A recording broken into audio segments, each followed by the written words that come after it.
Thank you for having me on today. Always great to get a game underneath our belt, so we can see where we at as a unit and see where we at as a position group. It's even better when you can start the season with a win, okay? Because whether you win or lose, there's always things to improve on. As for the tight end and the fullback room, this past weekend we had 4 tight ends, 1 fullback that saw game action. A few of those guys also contributed on special teams, which I'm excited about. This week, another great opportunity to compete against a very good football team. With that being said, open it up for questions. All right, if you have questions, raise your hand and we'll go down the row. First question, Abdul, is from John Steppe. Hey, Abdul, how are you? How you doing, John? Good. Good to see you. You So as well. obviously a really productive day for the tight end room, but is there anything in particular that you want to see improve from week 1 to week 2? There's always room for improvement. I think, we can be better in the run game, just being very detailed in what we're trying to get done in terms of the line of scrimmage, and also in the passing game. I thought we left a couple of plays on the field. So there's a few things we would love to do even better, but the great thing is we get a chance to go back out and improve on those things. So obviously the run game and also in the passing game and just all facets of the game. We got guys also playing special teams. So that's a big part of what we do here at Iowa, offense, defense, and special teams. So anytime our guys on the field, we want to execute at high level. And we're always pushing the standard in terms of how we improve on a consistent basis in all areas of the game. All right, next question is from Scott Docterman. Hey, Abdul, how's it going today? Going well, Scott. Good. I wanted to ask you about the schematic challenges that Iowa State presents with their 3-3-5 and the way they play their safeties just a little bit differently than everybody else.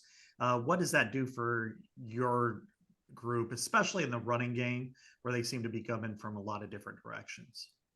Yeah, obviously the great question. The 3-3-5 look give you a lot of different challenges because it's not something you see on a consistent basis, throughout week in and week out in college football. Typically, you can see a 4-down team, or sometimes you'll see a 3-4 look. So that 3-3-5 is a unique way that they're playing defense. But when you kind of look at it, at the end of the day, they're trying to get that ball outside, and that star, that middle of the field safety, they'll allow him to kind of roam and play freely inside out to the football. So it creates challenges because I don't know how many rules they have defensively, but I know those guys are playing fast. Those guys are playing physical and getting up the field, and they're trying to create seams in the offense, which is always a challenge. So what we got to do is get on the tape, putting a great plan together, and it comes down to Saturday, going out and really trying to execute it at a high level. All right, next question is from Chad Leistico. Hey, Abdul, just following up on Scott's question there, excuse me. You said they're trying to push the ball outside. So what does that mean for your tight ends? I mean, do they need to, beat some double teams this week? What's the best way to kind of loosen up that 3-3-5 in your opinion with your position group?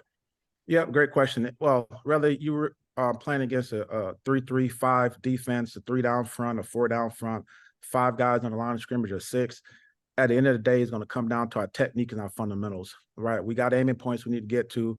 We got to take great first steps. We got to know, okay, is it inside zone? Is it slant?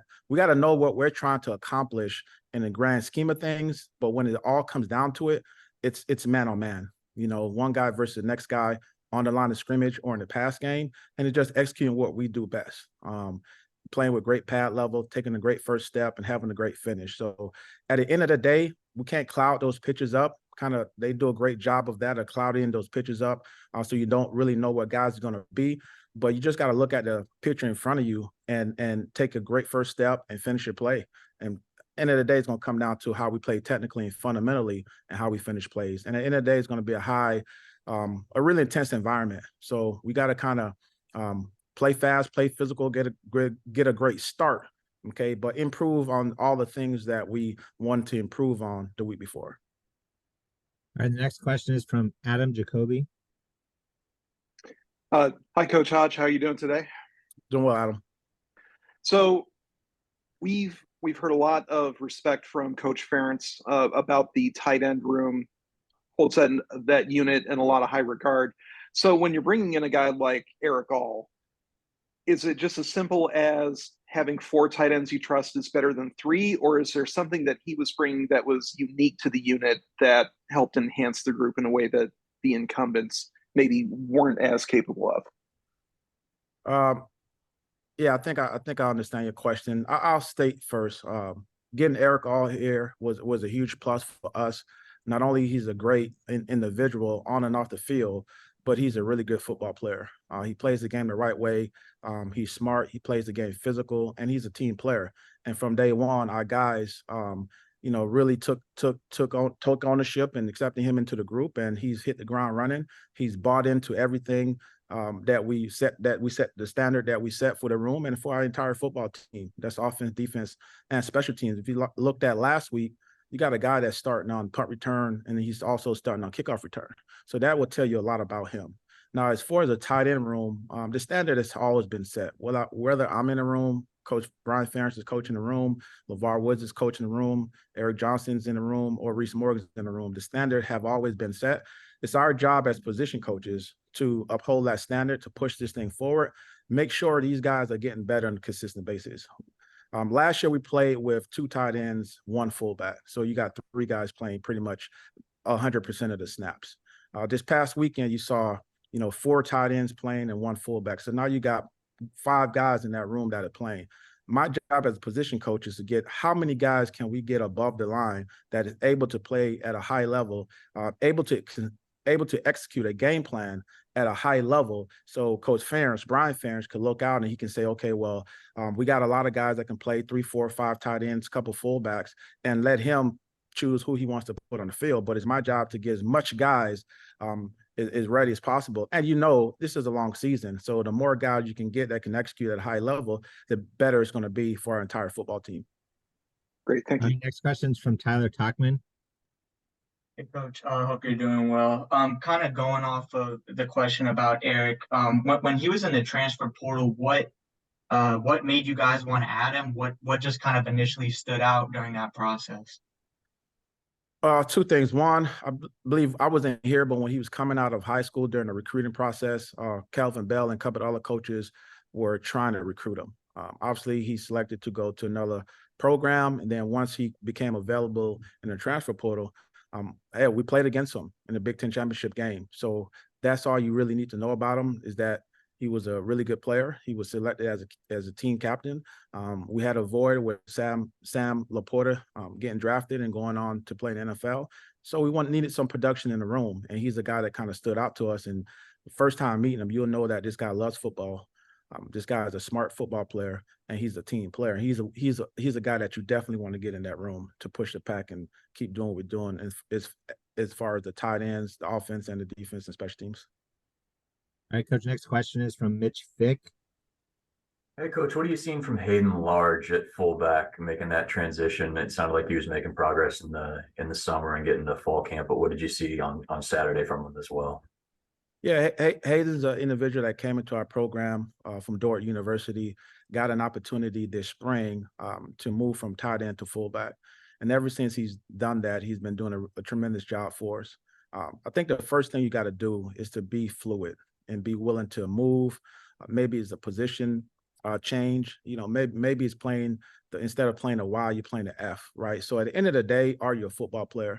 And I think Hayden is a football player. He's a guy that we looked at and say, hey, man, this guy likes to run. He enjoys hitting guys, and he's physical, and he's a learner. So let's try him at the fullback spot, and he's been doing a really great job.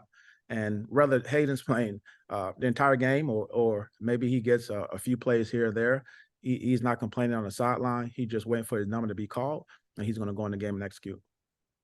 All right, Coach, next question is from Elliot Clough. Coach, so of course, right now we're going to be talking a lot about guys like Erick All, Luke Lachey, but when you're looking down the line at some of these younger guys like Zach Ortworth and Grant Leaper, obviously none of the freshmen played in that first game, but are any of these guys sticking out as maybe the guy who could be next, or that have really impressed you so far? Obviously, Grant being fairly new to the sport, but any of these guys really impressing you so far that are younger that fans might not know of quite yet? Yeah, you skipped over a couple of names I'm going to throw out. Addison Stringer has been doing a really great job. This is his second year in the program. He traveled with us last year as a true freshman, and he's been doing a really great job for us. So he's a guy that's been playing special teams, but also have been playing in certain a few different packages this past weekend, and he's continuously doing a great job. So we'll try to add to his load a little bit more as we go forward, but we really feel great about him. Steve Stilianos, he's not a young guy, but he's kind of newer to our program, came in here as a transfer, and he's our most improved guy, I keep saying, from last year to this year. And you saw him last week in our 13 personnel doing a great job, and he'll continue to do so. Now, in terms of the incoming freshmen, Grant Leaper and Zach Oatworth. Zach Oatworth is a guy that's been traveling with us. We travel with 6 tight ends. That can tell you kind of where he's at. I think he's going to be a guy that's going to be a really great football player for us. Obviously, he's got a guy like Luke, Erick All, Steve Stilianos, and Addison Stringer that he could get a great example from and learn from, but he's a guy that will continue to improve.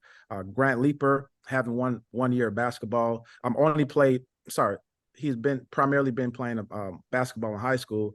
His senior year, he went out for football and kind of became a really good football player within that first year. So he's going to take some time to develop and get in our program. But if he stays with it, he continue to improve in the weight room and do everything that we're telling him to do and put the work in. He's going to be a good one for us. Thanks, All right, Coach. 2 more questions for you. First one is from Chad Leistico. Have you ever seen Luke Lachey angry? He's always calm. And does he play mean on the field at all? Yeah, I have. Luke's a different guy on the field, and I think he's coming more he's maturing as a overall individual on and off the field, understanding the difference between off the field being a good guy and it's okay when you're on the field to be a little asshole. So Luke's been doing a great job. He's playing the game fast and physical. I thought he played a physical game last week. We got to continue to push him and push the pack forward, and he'll play the game the right way. But Luke's a great guy, but on the field, he gets after it. And obviously, he's the team captain now. He's been a lot more vocal, and he's been doing a great job for us. So look forward to him continues to have a lot of production, both in the run game and in the passing game. All right, Coach, last question for you is from Scott Docterman. I wanted to ask about 14 personnel. I don't think I've ever seen that before. And I think now, granted, you guys have run a lot of 23 personnel where you've had a traditional fullback in there, but last week you had Erick in that F position. What did you say? What did you see when you first saw the alignment or the amount of personnel? What did you think? And is this something that you think is a winning type of formation for you going forward? Yes, great question. When it comes down to it, I think our goal in every personnel group is to get our best guys on the field at one time. And just so it happened, I think in that position group, getting 4 tight ends on the field work for us. And I think there's a lot of things that we can do. And there's some things that the guys do naturally. Erick All being one of them. He's a natural football player. He got a great feel for many different spots within our offense. So why not put him at the fullback position and see if we can gain an advantage from there. Hopefully we can continue to build on that as we go forward. But whether it's 13 personnel, 14 personnel, 11 personnel, 12, or there's no tight ends on the field, right? We just got to get guys that's ready to go. And that's up to Coach Brian Ferentz and let him make the decision on what personnel grouping is going to be on the field. My job is to get those guys ready to go. Their job is to be ready to go. All right, perfect. Thank you for your time, Coach. Appreciate it. Thanks for having me. All right, appreciate it. Yeah. All right.